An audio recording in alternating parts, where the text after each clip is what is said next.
ആ ബാലു,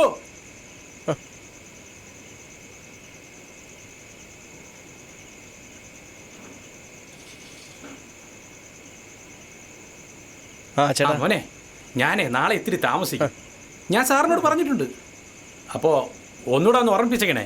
ശരി, അപ്പോൾ എന്നാ ഗുഡ് നൈറ്റേ. ഓ ശരി, ഓക്കെ ഓക്കെ ശരി, ഗുഡ് നൈറ്റ്.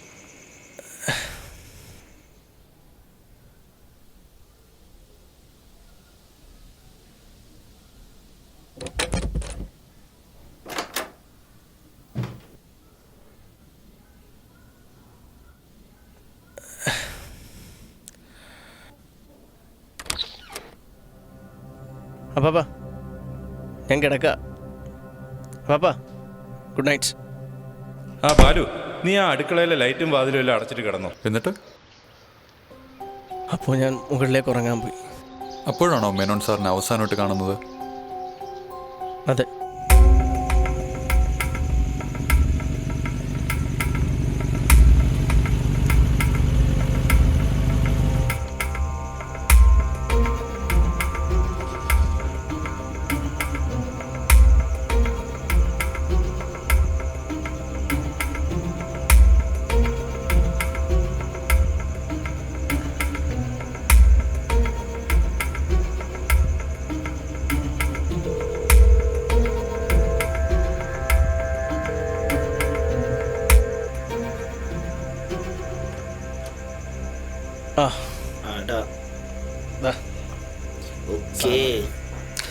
നാളെയാണ് റൈഡ് പോകുന്നത്. ഹെൽമെറ്റും കൂടെ ഒന്ന് വേണമായിരുന്നു പ്ലീസ്.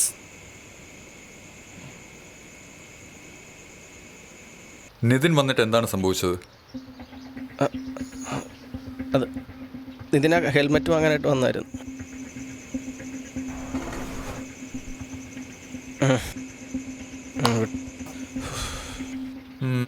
അമ്മാവൻ്റെ കോൾ എപ്പോഴായിരുന്നു വന്നത്?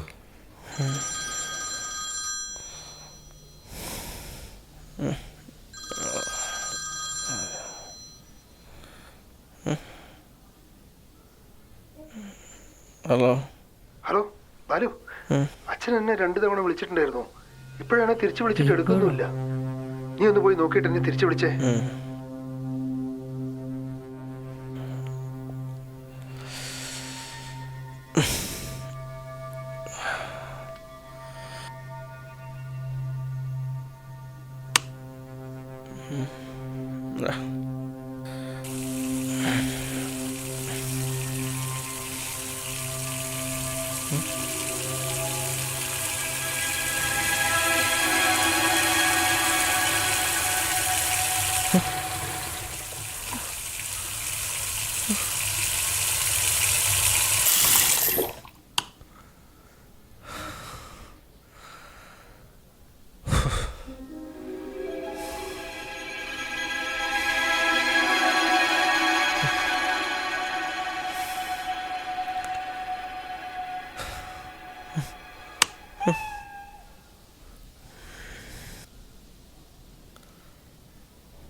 പാപ്പാ, പാപ്പാ,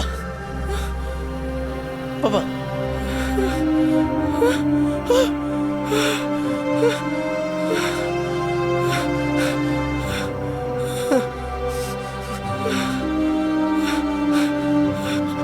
അമ്മ പെട്ടെന്ന് അപ്പ വിളിച്ചിട്ട് എണീക്കുന്നില്ല.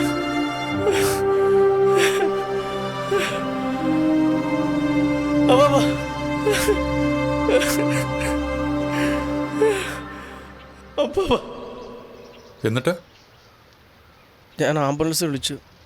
അപ്പം തന്നെ അമ്മാവൻ വന്നു. അവിടെ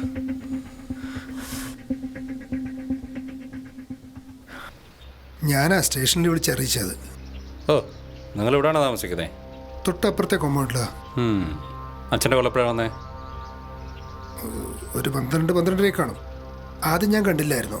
പിന്നെ ഞാൻ 2 തവണ തിരിച്ചു വിളിച്ചു, പുള്ളി എടുത്തില്ല. അപ്പോഴാണ് ഞാൻ ബാലുവിനെ വിളിച്ച് ഒന്ന് പോയി നോക്കാൻ പറഞ്ഞത്. നിതിൻ അന്ന് രാത്രി എന്നെ ബാലുവിനെ കാണേണ്ട ആവശ്യം എന്തായിരുന്നു? ഹെൽമെറ്റ് എടുക്കാനായിരുന്നു സർ. എന്തിനാ രാത്രി തന്നെ പോയത്? മോർണിംഗ് ഒരു റൈഡിന് പോകാനുണ്ടായിരുന്നു സർ. ബാലു ഹെൽമെറ്റ് എടുക്കാൻ താഴെ പോയി എന്നല്ലേ പറഞ്ഞത്? എത്ര നേരം കഴിഞ്ഞാൽ തിരിച്ചു വന്നത്? കൃത്യമായിട്ട് ഓർക്കുന്നില്ല. 1 മിനിറ്റ് ആയി കാണും. ഉറപ്പാണോ? ബാലു അങ്ങനെയല്ലല്ലോ പറഞ്ഞേ. 1 മിനിറ്റ് അത്രേ ഉള്ളൂ. രാജശേഖരൻ സാറ് പറഞ്ഞ ഉടനെ അപ്പം തന്നെ ഞാൻ ഡോക്ടറെയും കൂട്ടി അവിടെ ചെന്നു. ബാലുമോൻ ആ സമയത്ത് വല്ലാത്തൊരു വെപ്രാളത്തിലായിരുന്നു. ഡോക്ടർ മേനോ സാറിനെ കാണാൻ കയറിയപ്പം ബാലു രാജശേഖരൻ സാറിനെ വിളിച്ചിട്ട് പറഞ്ഞു, ഇവിടെ ഏതാണ്ടോ കള്ളം കയറിയതാണ്, അടുക്കളയിലൊക്കെ ടാപ്പൊക്കെ ആരോ തുറന്നിട്ടേക്കണ, ലൈറ്റുകളെല്ലാം ഓണായിരിക്കുന്നു. അവനാണെങ്കിൽ ആകെ ഒരു വെപ്രാളത്തിലായിരുന്നു. രാജശേഖരൻ സാറാണെങ്കിൽ അവനെ സമാധാനിപ്പിക്കാൻ നോക്കുന്നുണ്ട്. പക്ഷേ ഡോക്ടർ മേനോ സാറിനെ കണ്ടിട്ട് വന്ന് പറഞ്ഞു, ഇത് ഉടനെ പോലീസിൽ അറിയിക്കണം, ഇതൊരു സാധാരണ മരണമല്ല എന്ന് പറഞ്ഞു. ഇതും കൂടെ കേട്ടപ്പം അവൻ ആകെ വെപ്രാളം കൂടി. ഞാൻ ഡോക്ടറെ അവിടെ ഇരുത്തിയിട്ട് ബാലുമോനെ ഒന്ന് സമാധാനിപ്പിക്കാൻ ശ്രമിച്ചു. രാജശേഖരൻ സാർ പോലീസിനെ വിളിച്ചിട്ട് വന്ന് പറഞ്ഞു, കള്ളന്മാരാരെങ്കിലും ഇവിടെ ഒളിച്ചിരിപ്പുണ്ടെങ്കിൽ രക്ഷപ്പെടാൻ പാടില്ല എന്ന് പറഞ്ഞു. അങ്ങനെ താഴെയല്ല അവർ നോക്കാമെന്ന് പറഞ്ഞു. എന്നോട് മുകളിലും കയറി നോക്കാൻ പറഞ്ഞു. അവർ പറഞ്ഞതുപോലെ മേളിലെല്ലാം ഞാൻ കയറി നോക്കി. ഞങ്ങൾ എല്ലായിടവും നോക്കിയതാ, ഇവിടെ മുഴുവനും നോക്കി, അവിടെയൊന്നും ആരെയും കാണാനില്ലായിരുന്നു സാർ.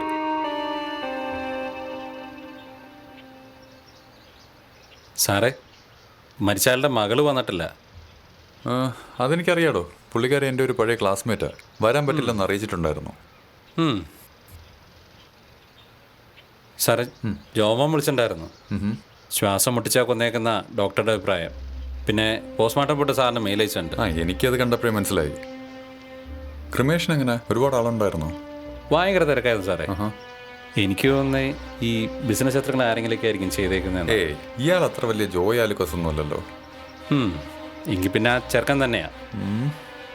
ഉറപ്പിക്കാമോ?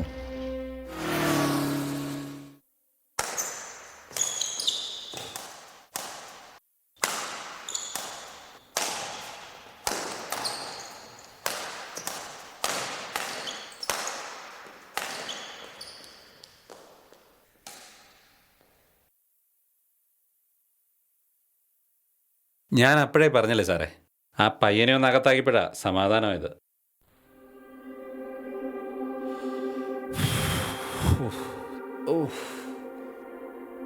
ഞാൻ പക്ഷെ കൺവിൻസ്ഡ് അല്ലല്ലോ. ഞാൻ ആ സാമുവലിനൊന്ന് വിളിച്ചാലൊന്ന് ആലോചിക്കുക. അത് വേണോ സാറേ? അങ്ങേരെ ഇപ്പം ഡിപ്പാർട്ട്മെൻറ്റിൽ നിന്നൊക്കെ തന്നെ പുറത്താക്കിയേക്കുക. ആ സമരത്തിൻ്റെ സമയത്ത് ഡിപ്പാർട്ട്മെൻറ്റ് പുള്ളിയോട് കാണിച്ചെന്ന് തനിക്കറിയാവുന്നുള്ള കാര്യമല്ലേ? അങ്ങേരിപ്പോൾ ഫുള്ള് വെള്ളമാണ്. വേറെ എന്തൊക്കെയുണ്ടെന്ന് ആർക്കറിയാം?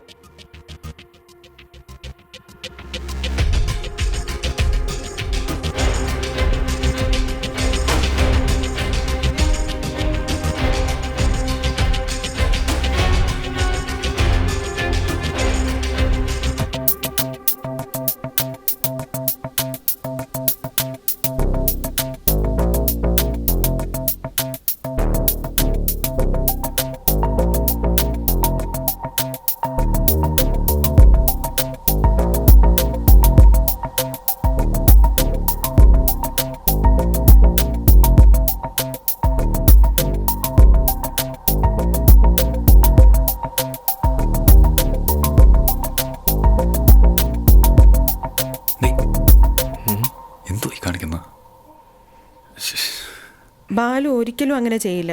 ഇപ്പോഴത്തെ അവൻ്റെ അറസ്റ്റ് തന്നെ എനിക്ക് ഒട്ടും അംഗീകരിക്കാൻ പറ്റുന്ന കാര്യമല്ല. എനിക്കത് തീരെ വിശ്വസിക്കാൻ പറ്റുന്നില്ല. സർക്കംസ്റ്റാൻഷ്യൽ എവിഡൻസ് എല്ലാം ബാലുവിനെതിരാണ്. ബാലുവും മേനോൻ സാറും മാത്രമായിരുന്നു ആ വീട്ടിലുണ്ടായിരുന്നത്. ഡോർസ് എല്ലാം അകത്തുനിന്ന് ലോക്ക്ഡൗൺ. മറ്റാരെയും കണക്ട് ചെയ്യാൻ മാത്രമുള്ള എവിഡൻസും നമുക്ക് അവൈലബിൾ അല്ല. വേറെ എന്താണ് സൊല്യൂഷൻ? അങ്ങനെയാണ് അന്വേഷിച്ച സമയം കളയാതെ റിപ്പോർട്ട് കൊടുത്തിട്ട് കേസ് ക്ലോസ് ചെയ്തൂടെ? ഹലോ, സാമുവൽ അലക്സാണ്ടർ, ഇവൻ്റെ കൊളീഗാണ്. നിങ്ങൾക്ക് വേറെ ആരെങ്കിലും സംശയമുണ്ടോ? അങ്ങനെയൊന്നും ഉദ്ദേശിച്ചല്ല ഞാൻ പറഞ്ഞത്. ഈ ബാലുവിൻ്റെ ഫാദറിൻ്റെ റിലേറ്റീവ്സ് ആരെങ്കിലും? ഞാൻ ഹാഷിമിനോട് അത് പറഞ്ഞായിരുന്നു. ബാലുവിൻ്റെ പേരൻസ് മരിച്ചിട്ട് ഒരു 18 വർഷമായി. അപ്പോൾ അതിനുശേഷം എൻ്റെ അച്ഛനാണ് ബാലുവിനെ വളർത്തിയത്. ഈ മേനോൻ സാറിൻ്റെ സ്വത്തുക്കളൊക്കെ എങ്ങനെയായിരുന്നു? അച്ഛൻ മെയിനായിട്ട് ഇപ്പോഴുള്ള ഈ ജ്വല്ലറി ബിസിനസ് തന്നെയാണ്. പിന്നെ കുറേ പ്രോപ്പർട്ടീസൊക്കെ ഉണ്ട്. അച്ഛൻ വിൽപത്രം വല്ലതും എഴുതിയിട്ടുണ്ടായിരുന്നോ? ഒരെണ്ണം പണ്ട് രജിസ്റ്റർ ചെയ്തിരുന്നു. പക്ഷേ ബാലുവിൻ്റെ പേരൻസിൻ്റെ മരണശേഷം അച്ഛൻ തന്നെ അത് ക്യാൻസൽ ചെയ്തു. അതെന്താ പെട്ടെന്ന് ക്യാൻസൽ ചെയ്തേ? അമ്മ ഞാൻ ചെറുപ്പമായിരുന്നപ്പോൾ തന്നെ മരിച്ചു. പിന്നെ അച്ഛനാണ് ഞങ്ങളെ 3 പേരെ നോക്കിയത്. പിന്നെ എൻ്റെ ചേച്ചിയുടെ ഒരു ലവ് മാരേജ് ആയിരുന്നു. അപ്പോൾ അത് ഭയങ്കര ഷോക്കായിരുന്നു അച്ഛന്. അച്ഛനപ്പോൾ ചേച്ചിയെ ഒഴിവാക്കിയിട്ട് ഒരു വില്ലങ്ങ് രജിസ്റ്റർ ചെയ്തു.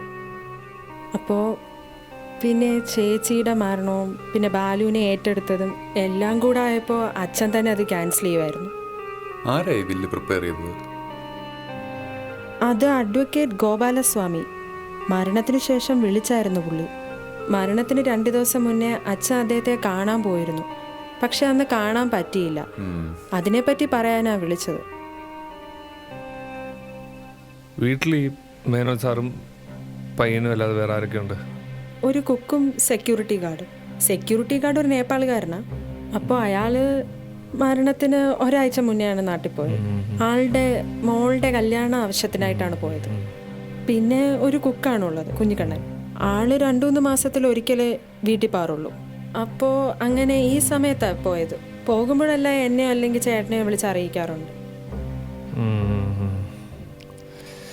ഈ ഡ്രൈവർ മുരുകൻ അവിടെ എത്ര നാളായിട്ടുണ്ട്? മുരുകൻ കുറേ നാളായിട്ടുണ്ട്. ഏകദേശം ഒരു 20 വർഷമെങ്കിലായി കാണും. നിങ്ങളുടെ ബ്രദർ അൺമാരീഡ് ആണല്ലേ? ചേട്ടൻ്റെ കാര്യം അങ്ങനെയൊക്കെയാ. ചേട്ടൻ ബിസിനസ്സൊക്കെ നോക്കി നടത്തിയിരുന്നു. പിന്നെ എന്തോ ഇതിൻ്റെ ഇടയ്ക്ക് ആൾക്ക് കല്യാണം കഴിക്കാൻ താല്പര്യം ഇല്ലായിരുന്നിട്ടുണ്ടാവും. പുള്ളിയുടെ ഫിനാൻസ് ഒക്കെ എങ്ങനെയാ? ഇപ്പോൾ അത്ര പ്രോഫിറ്റബിൾ അല്ലെന്നാ കേട്ടത്. പിന്നെ അമ്മയുടെ പ്രോപ്പർട്ടിയുടെ ഷെയറൊക്കെ ഉണ്ട്. നിങ്ങളെവിടെയാണ് താമസിക്കുന്നത്? ഇവിടെ അടുത്താ, കഴക്കൂട്ടത്ത് തന്നെയാണ് താമസിക്കുന്നത്. ഫാമിലി? ഞാൻ ഡിവോഴ്സ്ഡാണ്, ഒറ്റയ്ക്കാണ്. ഈ അച്ഛൻ മരിച്ചത് എപ്പോഴാണ് അറിയുന്നത്? ഞാനത് അന്ന് രാവിലെ ഒരു 5:30 ആയപ്പോഴാണ് ചേട്ടൻ്റെ മിസ് കോൾ അലേർട്ടും മെസ്സേജൊക്കെ വന്നത്.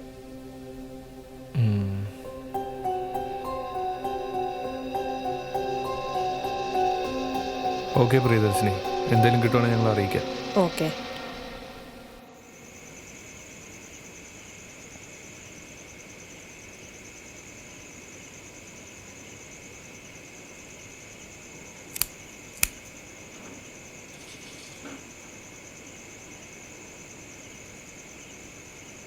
നിന്റെ കൂടെ ഇങ്ങനെ അടിച്ചടന്ന അവസാനം എൻ്റെ പണിയും കൂടെ പോകുന്നതാ തോന്നുന്നത്. ജോലിയല്ലേ, പോട്ടേന്ന് വെക്കണം പുല്ല്. അതെ, കേസ് അന്വേഷിക്കാനാണ് നിന്നെ ഇങ്ങോട്ട് കെട്ടിയെടുത്തത്, അല്ലാതെ എൻ്റെ ജീവിതവും കൂടെ തുലയ്ക്കാനല്ല. മനസ്സിലായോ? കേസൊക്കെ അന്വേഷിക്കടാ. എനിക്ക് ആദ്യം ആ സീനൊന്ന് കാണണം. പിന്നെ അവരോട് കുറച്ച് കാര്യങ്ങളൊക്കെ ചോദിക്കണം. അത് ശരിയാക്കാം. എൻ്റെ പൊന്നളിയാ, നീ ആ കോഫി ഷോപ്പിൽ കാണിച്ച പരിപാടി ഇനി കാണിച്ചേക്കല്ലേ? അതൊക്കെ ആലോചിക്കാം. ആ കുക്കും സെക്യൂരിറ്റിയും ഒക്കെ എന്തായി? സെക്യൂരിറ്റി നേപ്പാളിലെത്തി. ഇവിടുത്തെ സംഭവത്തിന് 3 ദിവസം മുമ്പ് തന്നെ പുള്ളി നേപ്പാളിലെത്തി എന്നാണ് അടുത്തുള്ള സോഴ്സസിൽ നിന്നുള്ള വിവരം. ഒരു കാര്യം മറന്നുപോയി. എന്തോന്നു? മൂത്രമൊഴിക്കട്ടെ.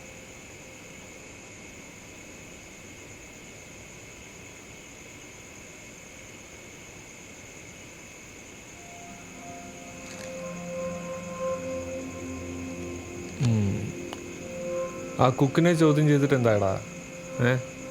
അതിൽ നിന്നൊരു സംഭവം കിട്ടിയിട്ടുണ്ട്. മരണത്തിന് ഏകദേശം ഒരാഴ്ച മുമ്പ് മേനോ സാറും ഈ ചെറുക്കനും തമ്മിലൊരു വഴക്കുണ്ടായി.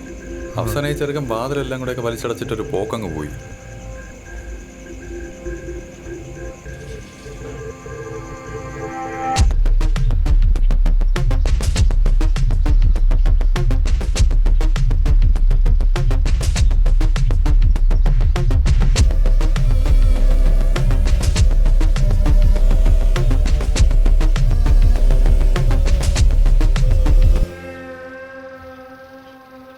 ഇതാണ് മരണം നടന്ന മുറി.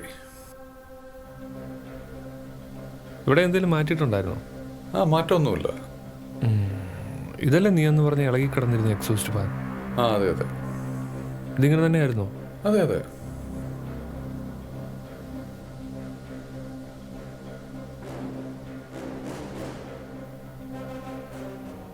ഒരു കാര്യം കൂടെ ഒന്ന് നോട്ടീസ് ചെയ്തായിരുന്നു.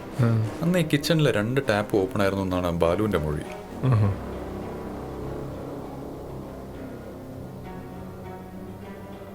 ഒന്ന് ഈ ടാപ്പായിരുന്നു, അടുത്തത് വർക്ക് ഏരിയയിലുള്ള ഈ ടാപ്പ്. ഇതാണ് ബാലുവിൻ്റെ മുറി.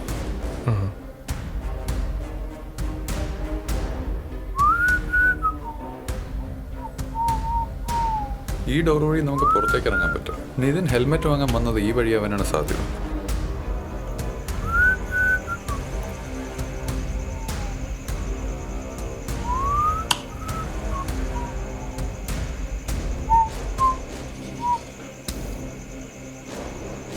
ഈ ഡോറും ലോക്ക്ഡ് അതെ, ആണ്. എല്ലാ ഡോറും അകത്തുനിന്ന് ലോക്ക്ഡ് ആയിരുന്നു. എല്ലാം അകത്തുനിന്ന് കുറ്റിയിട്ട നിലയിലാണ് കണ്ടത്.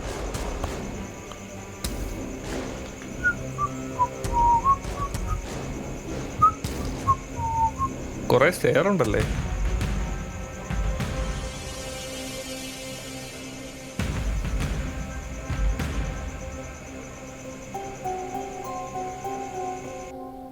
മുരുകൻ എവിടെയാ താമസം? സാർ ഞാൻ രാജശേഖരൻ സാറിൻ്റെ വീടിൻ്റെ അടുത്ത് തന്നെയാണ്. മുരുക, ആ പയ്യനത് ചെയ്യുമെന്ന് മുരുകന് സാർ തോന്നുന്നു. പയ്യനൊരു പാവമാണ് സാർ. അവൻ അങ്ങനെ ചെയ്യുന്നു എനിക്ക് തോന്നുന്നില്ല. പക്ഷേ രാജശേഖരൻ സാറായിരുന്നെങ്കിൽ, രാജശേഖരൻ സാറായിരുന്നെങ്കിൽ അദ്ദേഹം ആയിരുന്നെങ്കിൽ ഞാൻ വിശ്വസിച്ചേനെ സാർ. അതെന്താ മുരുക? അങ്ങേര് ഒരു ടൈപ്പാണ് സാറേ.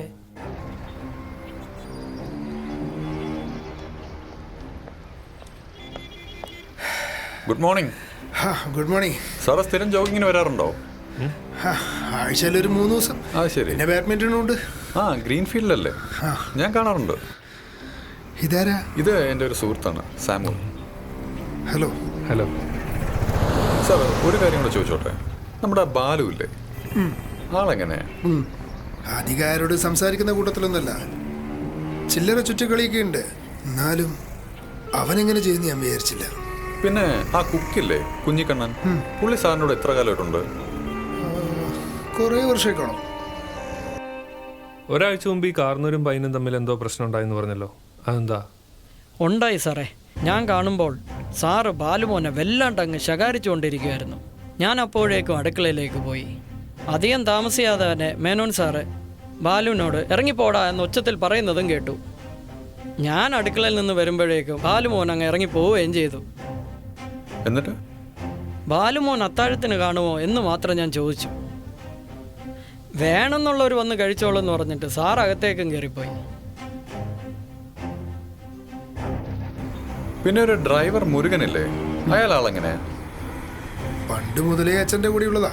കുറേ തട്ടിപ്പൊക്കെ ഉണ്ട്. അച്ഛൻ വലിയ ബിസിനസ്സാന്ന് പറഞ്ഞിട്ട് കാര്യമൊന്നുമില്ല. പറ്റിക്കാൻ വളരെ എളുപ്പം. ഒരു മിനിറ്റ്, ഇതൊന്നും എടുത്തോട്ടെ.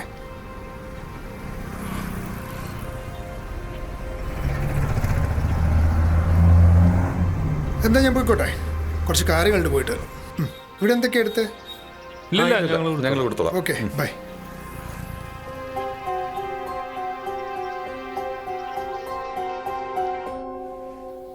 ഈ മേനോൻ സാർ എങ്ങനെ? സാറൊരു പാവമായിരുന്നു സാറേ.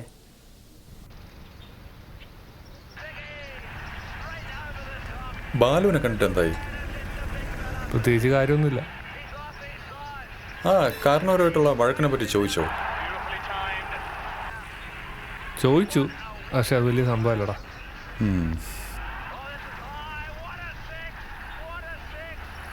ആ പിന്നെ മൊബൈൽ ലൊക്കേഷൻസ് എല്ലാം ട്രാക്ക് ചെയ്തിട്ടുണ്ട്.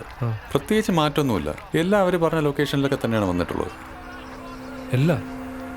അത് പിന്നെ പ്രിയയുടെ മാത്രം ആ സമയത്ത് കവറേജിലില്ലായിരുന്നല്ലോ. പിറ്റേ ദിവസം മൊബൈൽ ഓൺ ആയപ്പോഴാണ് കവറേജിലേക്ക് വന്നത് തന്നെ.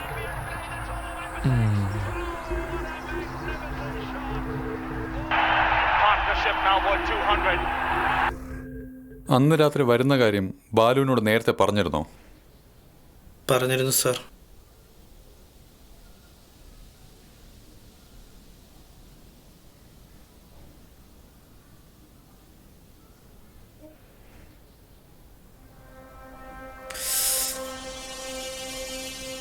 നീ നേരത്തെ പറഞ്ഞിട്ടും ബാലു ഹെൽമെറ്റ് എടുത്ത് വെച്ചില്ലായിരുന്നല്ലേ? വിട്ടുപോയതായിരിക്കും സാർ.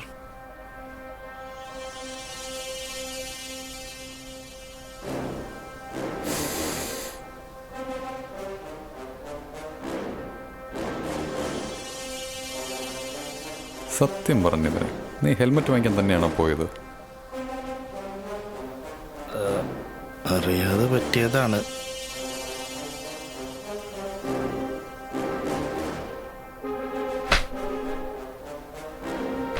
മൊത്തത്തിലൊരു സ്പെല്ലിംഗ് മിസ്റ്റേക്ക് ഉണ്ടല്ലോ ഇതിനെ. സോറി സാർ, എനിക്ക്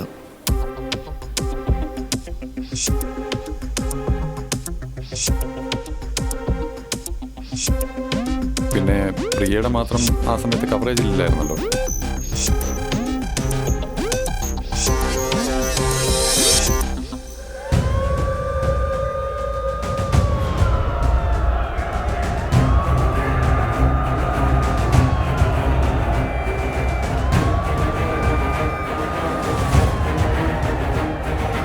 സാമുവൽ സാറേ,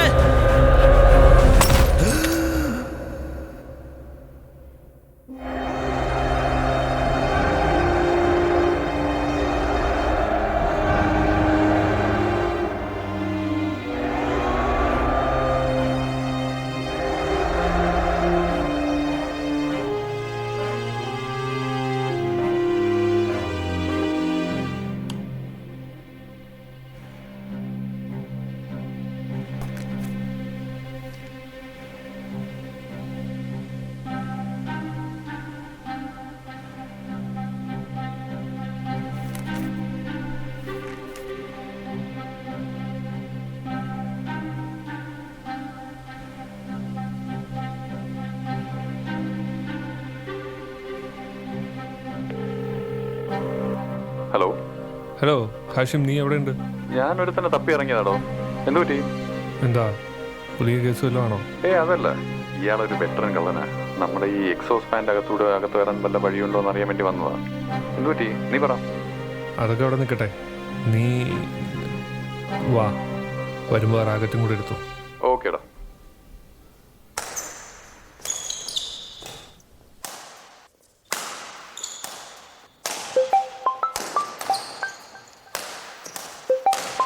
ഹാഷിമ, എടാ ഒരു കോള്. ആരാടാ? നമ്പരാ 153. നീ ആ കോൾ എടുത്തിട്ട് സ്പീക്കർ ഇട്. ഹലോ ഹലോ, ആഷിം സാർ അല്ലേ?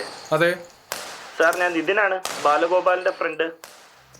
ആ പറയൂ നിതിൻ. സാർ, മേനോൻ സാർ മരിച്ചന്ന് രാത്രി എനിക്കൊരു ഗോപ്രോ ഉണ്ടായിരുന്നു. അതിലിപ്പോൾ കുറച്ച് വിഷ്വൽസ് കാണുന്നുണ്ട്. എന്ത് വിഷ്വൽസ് ആണ്? സാർ, അതങ്ങനെ ക്ലിയർ ആയിട്ട് പറയാൻ അറിയില്ല. സാറിനൊന്ന് കാണിച്ചാൽ കൊള്ളാമെന്നുണ്ടായിരുന്നു. നിതിൻ ഇപ്പൊ എവിടെയാ ഉള്ളത്? ഞാൻ ഇവിടെ വെട്ടുകാട് പള്ളിക്കടുത്തുണ്ട്. ഓക്കെ, നിതിൻ അവിടെ തന്നെ നിന്നോളൂ. ഞാൻ ഒരാളിനെ എത്രയും പെട്ടെന്ന് അയക്കാം അങ്ങോട്ട്. Okay sir. Okay.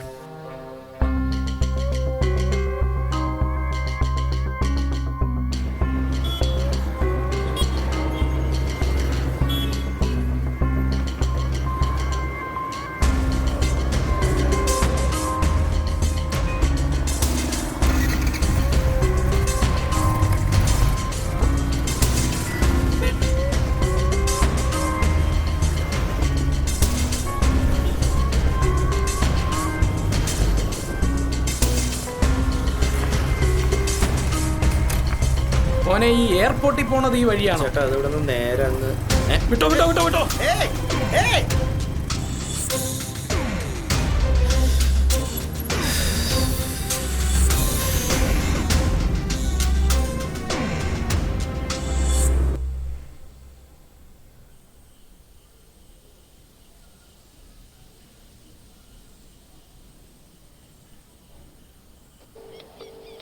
The person you are trying to call is currently busy.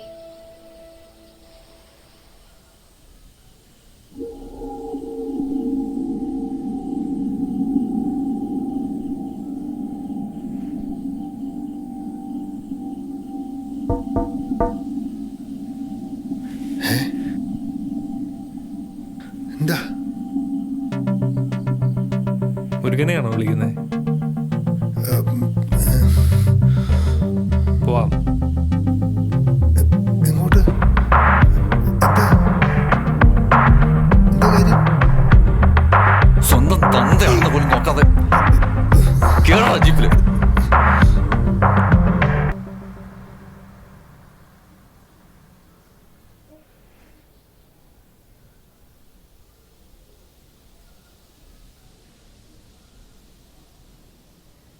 ഒരു കാര്യം എനിക്ക് വളരെ ഷുവറായിരുന്നു, ഈ വീടിനെയും വീട്ടുകാരെയും കുറിച്ച് വ്യക്തമായിട്ട് അറിവുള്ള ഒരാളാണ് കൊലയാളി. പിന്നെ തൻ്റെ അച്ഛൻ്റെ വ്യവസായ സാമ്രാജ്യം മൊത്തം തനിക്ക് താല്പര്യമില്ലാത്തൊരു അനന്തരവലിലേക്ക് പോകുന്നു എന്നുള്ള ചിന്തയാവാം ഇതിലേക്ക് നയിച്ചത്. സി സാമുവൽ, പണത്തിന് വേണ്ടിയായിരുന്നെങ്കിൽ അച്ഛനത് കൊടുക്കില്ലായിരുന്നോ? No, it's not that simple. ആ സ്റ്റേജൊക്കെ കഴിഞ്ഞിരുന്നു. അച്ഛൻ്റെ കയ്യിൽ നിന്ന് കിട്ടുന്ന നക്കാപ്പിച്ച കാശ് പോരായിരുന്നു അയാളുടെ ചിലവും കടങ്ങളും ഒക്കെ തീർക്കാനായിട്ട്. സോ പിന്നെ കുക്ക് കുഞ്ഞിക്കണ്ണൻ്റെ മൊഴി. കുഞ്ഞിക്കണ്ണൻ്റെ മൊഴിയോ? മനസ്സിലായില്ല.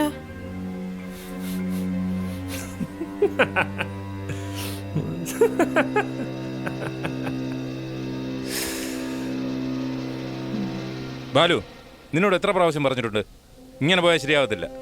ഹോ, നിനക്കെന്താ പറഞ്ഞാലും മനസ്സിലാവത്തില്ലേ?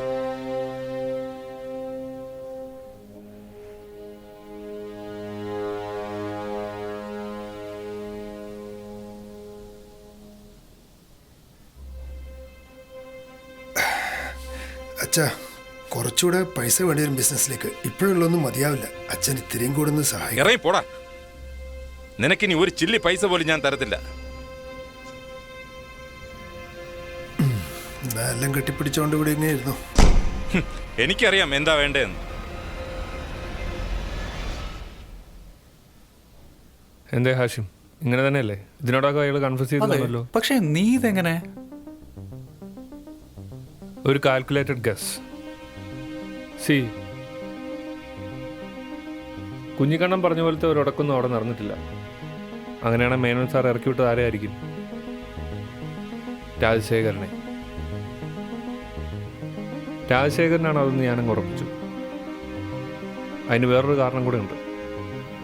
ബിസിനസ്സിൽ നിന്ന് ഫണ്ട് എടുത്ത് മറിച്ചതും ബിസിനസ് നഷ്ടമായതും മേനോൻ സാർ അറിഞ്ഞു. മേനോൻ സാർ അത് ചോദിക്കാൻ ചെന്നപ്പം അവർ തമ്മിൽ ഉടക്കായി. അവസാനം മേനോൻ സാർ അവനെ ആട്ടി ഇറക്കി വിട്ടു.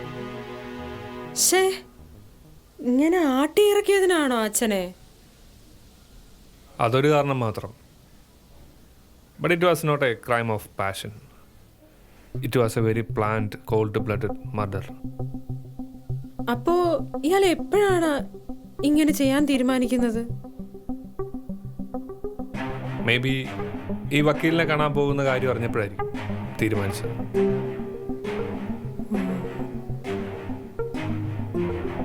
ഇപ്പോഴാണ് എനിക്ക് മനസ്സിലായത് ഒരു ഇൻഹെറിറ്റൻസ്. എക്സാക്ട്ലി. സി, ഇൻഹെറിറ്റൻസിൽ നിന്ന് തന്നെ ഒഴിവാക്കുമോ എന്നുള്ള ഭയം. ഈ ഓപ്പറേഷന് ഒരു സഹായി കൂടെ ഉണ്ടെന്നുള്ള കാര്യം എനിക്ക് മനസ്സിലായിരുന്നു. പക്ഷേ അത് കണ്ടുപിടിക്കാനായിട്ട് എനിക്ക് കുറച്ച് സമയം എടുക്കേണ്ടി വന്നു. കാരണം ഇതിൻ്റെ modus of operandi was so complicated. എന്നുവെച്ചാ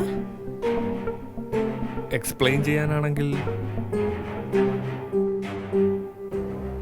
അദൃശ്യനായ ഒരു കൊലയാളിയും ആരും പ്രതീക്ഷിക്കാത്ത ഒരു സഹായിയെയും കുറിച്ച് ഞാൻ ചിന്തിച്ചു തുടങ്ങുന്നത് അവിടെ നിന്നാണ്. എന്നാലും മുരുകൻ അങ്ങനെ ചെയ്യോ? അത് നിങ്ങൾക്ക് എങ്ങനെ മനസ്സിലായി? ഒന്നാമത്തെ കാര്യം, അവർ തമ്മിൽ കാണിച്ച ആ ഓക്വേർഡ് ഹോസ്റ്റിലിറ്റി. പിന്നെ മേനോൻ സാറ് ലോയറിനെ നേരിട്ട് കാണാൻ പോയി എന്നുള്ള അറിവ് രാജശേഖരന് കിട്ടിയത്. What about it? Don't you see, Menon sir വക്കീലിനെ കാണാൻ പോയ കാര്യം ആ ഓഫീസിലുള്ളവർക്കല്ലാതെ അറിയാവുന്നത് മേനോൻ സാറിനെ അവിടെ കൊണ്ടുപോയ ഡ്രൈവർ മുരുകനാണ്. പക്ഷേ ചോദ്യം ചെയ്യലിൽ അങ്ങനെ ഒരു സംഭവം ഉണ്ടായതായിട്ടേ മുരുകൻ പറഞ്ഞിട്ടില്ല. പിന്നെ വഴക്കുണ്ടായപ്പോൾ ചിലപ്പോൾ മേനോൻ സാർ പറഞ്ഞു കാണും തൻ്റെ സ്വത്തിൽ നിന്ന് അയാളെ പൂർണ്ണമായും ഡിസിൻഹെറിറ്റ് ചെയ്യുമെന്ന്. അങ്ങനെ സംഭവിച്ചാൽ രാജശേഖര മേനോന് പിടിച്ചു നിൽക്കാൻ പറ്റില്ല എന്ന് അയാൾക്ക് 100% ഉറപ്പുണ്ടായിരുന്നു. അങ്ങനെയാണ് എത്രയും പെട്ടെന്ന് കൊല നടത്താനായിട്ട് അയാൾ തീരുമാനിക്കുന്നത്. എന്നാലും സ്വന്തം അച്ഛനെ തന്നെ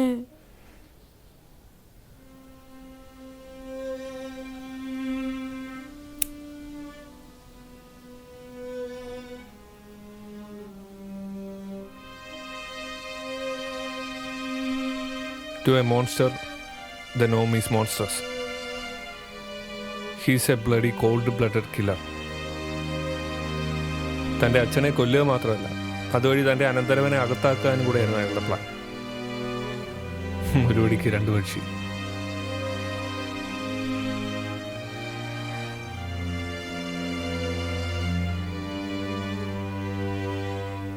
സാമുവൽ, ഇവരിത് എങ്ങനെയാ ചെയ്തത്?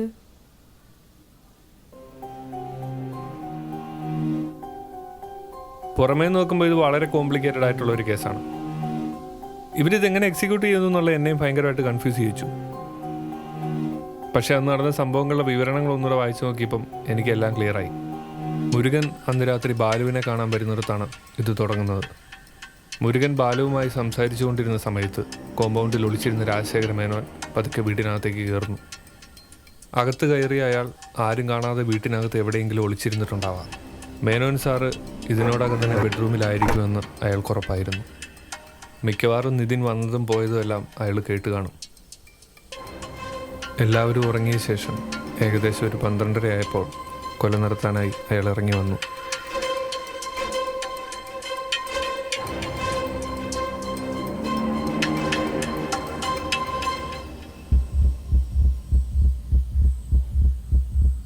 വയസ്സായ ഗോപിനാഥ മേനോന് അധികം റെസിസ്റ്റ് ചെയ്യാൻ പറ്റിയിട്ടുണ്ടാവില്ല.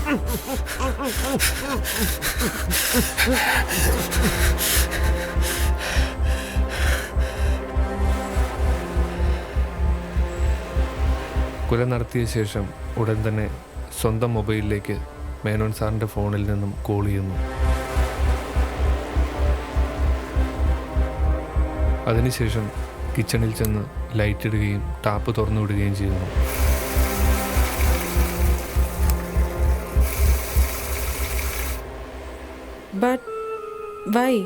ആദിബുദ്ധി അടുക്കളയിലേക്ക് ബാലുവിന്റെ ശ്രദ്ധ തിരിക്കാൻ വേറെന്തോന്ന്.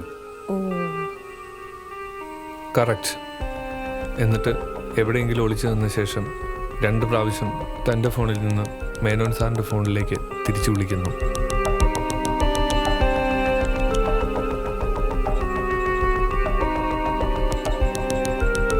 അതിനുശേഷം ബാലുവിനെ വിളിച്ച് താഴേക്ക് വരുത്തുന്നു. ബാലു താഴെ വരുന്നു. അയാളുടെ പ്ലാനിങ് പോലെ തന്നെ കിച്ചണിലെ ശബ്ദം കേട്ട് അങ്ങോട്ട് പോകുന്നു. ഈ തക്കം നോക്കി അയാൾ സ്റ്റെപ്പ് കയറി മുകളിലേക്ക് പോകുന്നു.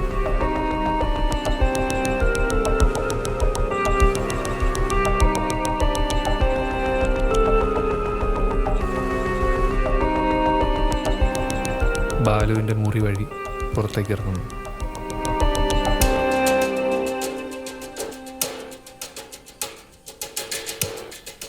ശേഷം പ്ലാൻ ചെയ്ത പോലെ മുരുകനെയും ഡോക്ടറെയും വിളിച്ചിട്ട് മുൻവശത്തെ ഡോറിൽ വന്ന് ബെല്ലടിക്കുന്നു. അങ്ങനെ അകത്ത് കയറുന്നു. ഇതിനകം മുരുകൻ ഡോക്ടർ അവിടെ എത്തുന്നു. ഡോക്ടർ ശേഷം പോലീസ് വരുന്നതിന് മുമ്പ് മുരുകനെ മുകളിൽ വിട്ട് താൻ ചാരിയിട്ട് ഡോറ് കുറ്റിയിടിക്കുന്നു. അങ്ങനെ സാധ്യതയുള്ള എല്ലാ തെളിവുകളും നശിപ്പിക്കുന്നു. തിയറിയൊക്കെ ഓക്കെയാണ്, പക്ഷെ തെളിവില്ലായിരുന്നു. അങ്ങനെയാണ് നിതിനെ വെച്ച് ഞങ്ങളൊരു കളി കളിക്കാൻ തീരുമാനിച്ചത്. ഹലോ. പറയൂ നിതിൻ. സാർ, മേനോൻ സാർ മരിച്ചന്ന് രാത്രി എനിക്കൊരു ഗോപ്രോ ഉണ്ടായിരുന്നു. എന്ത് വിഷ്വൽസ്? ഞാൻ ഇവിടെ വെട്ടുകാട് പള്ളിക്കടുത്തുണ്ട്.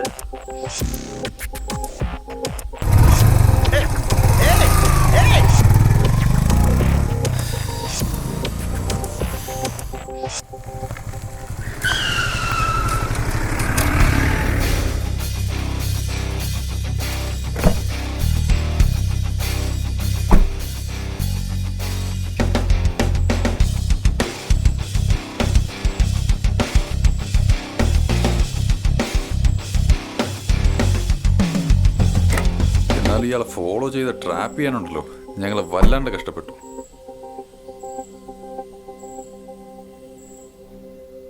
എന്നാലും ഒരു സംശയം ബാക്കിയുണ്ട്. How did you know that it was not Balu?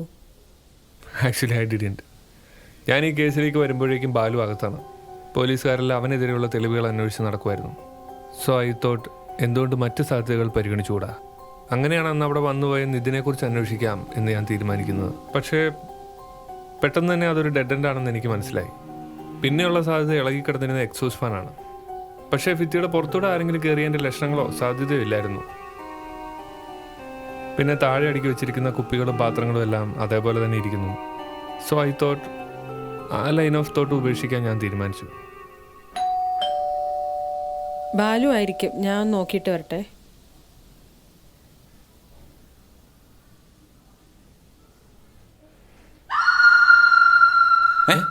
എന്താ അത്? ഒരു പെണ്ണിന്റെ സൗണ്ട് അല്ലേ കേട്ടെ? നീ വന്നേ. എന്താ അവിടെ?